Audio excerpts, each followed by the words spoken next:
semua. Perkenalkan, nama saya Graciela Amendila Maurang. Saya dari Prodi Pendidikan Jasmani, Kesehatan, dan Rekreasi. Di sini saya akan melakukan video presentasi untuk memenuhi syarat mata kuliah evaluasi pembelajaran dengan materi apa itu menilai, mengukur, dan mengevaluasi. Langsung saja kita bahas yang pertama. Saya mulai dari yang pertama, yaitu pengukuran. Pengukuran adalah suatu proses yang dilakukan secara sistematis untuk memperoleh besaran kuantitatif dari suatu objek tertentu dengan menggunakan alat ukur yang baku. Dari maksud tersebut, teman-teman pasti sudah mengetahui mengukur itu apa. Nah, di sini kita belajar mengukur. Tentunya teman-teman tahu, kita sebagai seorang guru atau kita calon guru, berarti kita sudah mengetahui bagaimana cara kita mengukur. Mengukur terjadi banyak cara pengukurannya, itu bisa jadi untuk mengukur tinggi badan, mengukur berat badan, dan lain sebagainya. Nah, di dalam pengukuran atau mengukur ini ada objek yang terdapat dalam pengukuran tersebut. Yang pertama yaitu ada objek yaitu apa yang mau kita ukur, atau berat badan atau tinggi badan dan lain sebagainya. Tujuan dari pengukuran itu adalah untuk membandingkan dari satu dengan yang lain. Misalnya membandingkan berat badan atau tinggi badan dari satu murid dengan murid yang lain. Yang ketiga, alat untuk mengukur. Ya, tentunya pada saat kita mengukur pasti kita membutuhkan alat-alat untuk mengukur. Misalnya meter atau timbangan dan lain sebagainya. Yang berikut yaitu dalam pengukuran pasti memiliki satuan-satuan. Nah, dalam satuan ini yang pertama yaitu misalnya waktu. Pasti tentunya kalau misalnya kita mengukur dalam waktu berarti ada detik, menit, jam, dan lain sebagainya. Yang berikut misalnya panjang, berarti dalam sentimeter, meter, dan kilometer. Yang berikut berat, tentunya dalam berat yaitu gram, ons, kilogram, kuintal, dan ton. Yang berikut yaitu penilaian. Penilaian merupakan serangkaian kegiatan untuk memperoleh, menganalisis, dan menafsirkan data tentang proses dan hasil belajar yang dilaksanakan secara sistematis dan berkesinambungan sehingga menjadi informasi yang bermakna dalam pengambilan keputusan. Yang dimaksudkan dengan menilai atau penilaian di sini yaitu terjadinya proses pada saat pembelajaran atau pada saat melakukan sesuatu, kita bisa melakukan penilaian dari misalnya si A dan si B. Itu kita bisa melakukan penilaian apakah dia pantas atau tidak untuk naik kelas atau mendapatkan juara. Nah, unsur-unsur yang terdapat dalam pokok penilaian ini yaitu yang pertama, ada proses pengukuran dengan standar KKM. Yaitu yang dimaksudkan di sini yaitu KKM yang ditentukan dari sekolah. Nah, di dalam proses pembelajaran tentunya nilai siswa atau siswa harus mencapai KKM yang telah ditentukan oleh sekolah. Yang kedua yaitu adanya standar yang dijadikan pembanding. Yang ketiga, terjadinya proses pembandingan dengan hasil. Yang keempat yaitu ada hasil penilaian yang bersifat kuantitatif. Pembahasan yang berikut yaitu evaluasi atau mengevaluasi. Evaluasi atau mengevaluasi adalah suatu proses yang dirancang secara sistematis dan terencana dalam rangka untuk membuat alternatif-alternatif keputusan atas dasar pengukuran dan penilaian yang telah dilakukan sebelumnya.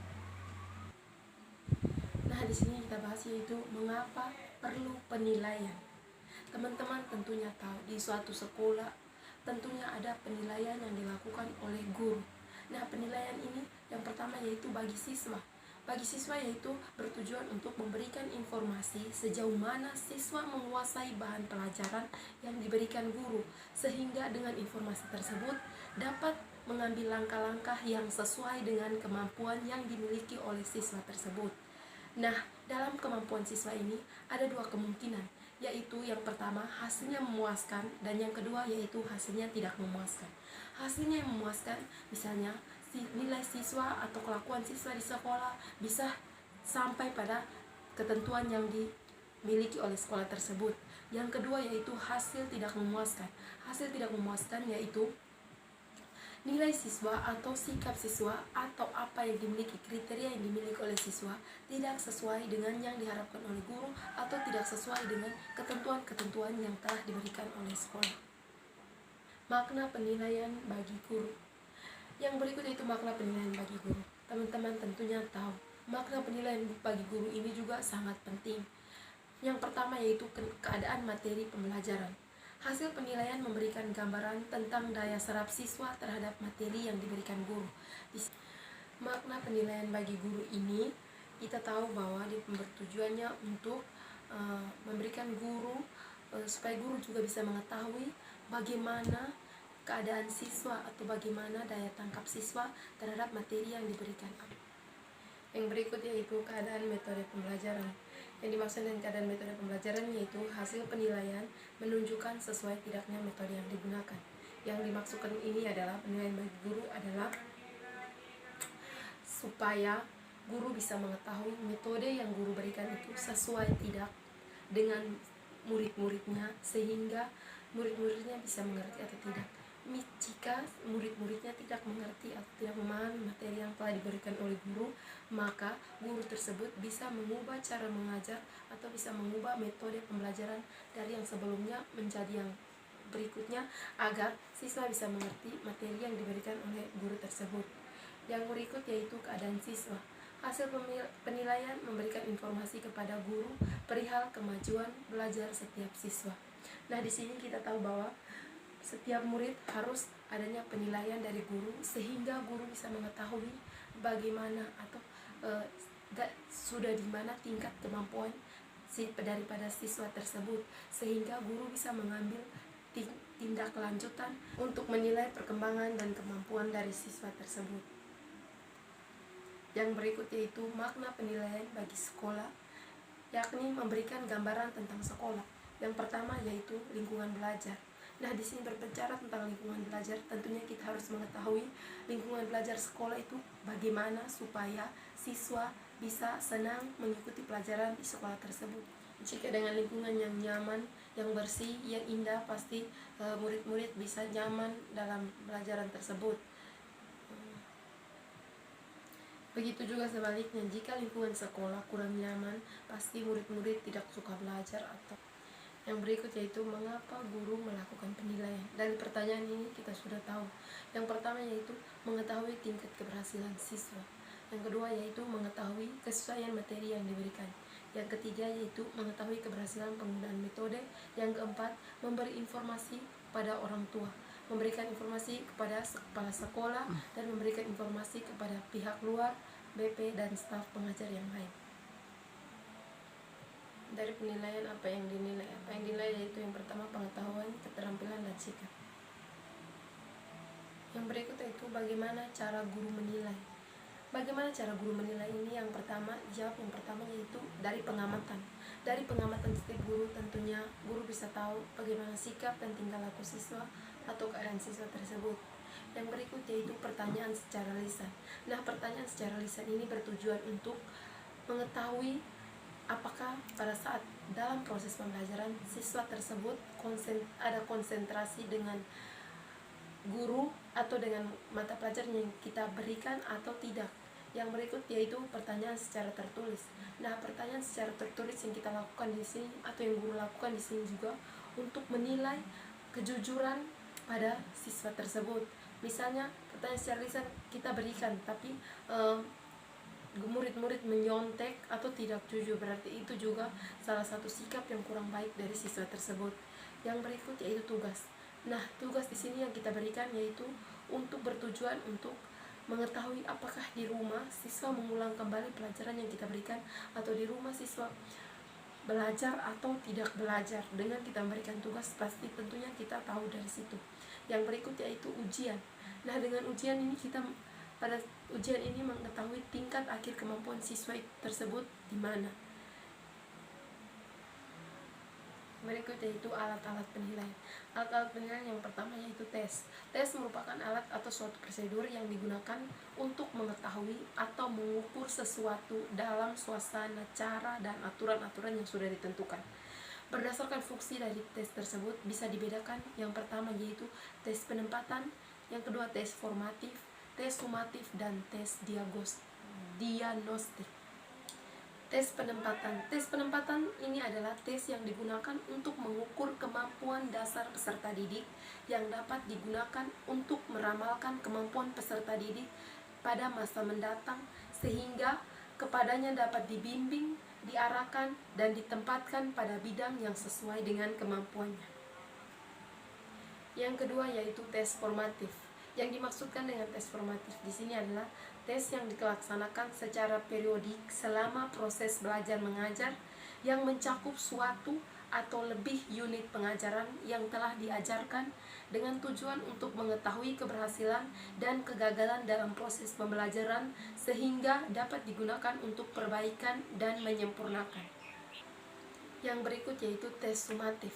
Yang dimaksudkan dengan tes sumatif adalah tes yang dilaksanakan pada akhir semester atau akhir tahun yang bertujuan untuk mengukur keberhasilan peserta didik secara menyeluruh dan mencakup semua pokok pembahasan yang bertujuan sehingga hasil dari tes ini dapat digunakan untuk membuat keputusan penting bagi peserta didik dan juga keputusan penting bagi orang tua. Yang ketiga yaitu tes diagnostik. Yang dimaksudkan dengan tes tersebut adalah tes yang digunakan untuk mengetahui sebab-sebab kegagalan peserta didik dalam belajar. Misalnya dalam proses pembelajaran peserta didik kurangnya masuk kelas atau kehadirannya banyak yang alpa, atau misalnya kemampuan peserta didik kurang mampu. Jadi pada saat tes terakhirnya atau pada saat ujian akhirnya anak tersebut misalnya tidak naik kelas. Yang keempat yaitu tes berdasarkan tingkatan. Tes berdasarkan tingkatan ini dibagi menjadi dua, yaitu tes standar dan tes non-standar. Tes standar yaitu tes yang dalam pelaksanaannya sudah mengalami proses standarisasi atau proses validasi dalam proses keandalan. Yang kedua yaitu tes non-standar. Tes non-standar adalah tes yang dalam pelaksanaannya tidak mengalami proses standarisasi, proses validasi, dan uji keandalan. Contohnya tes buatan guru. Yang berikut yaitu proses standarisasi. Proses standarisasi, proses yang harus ditempuh melalui prosedur yang telah ditentukan untuk mendapatkan hasil yang telah diharapkan.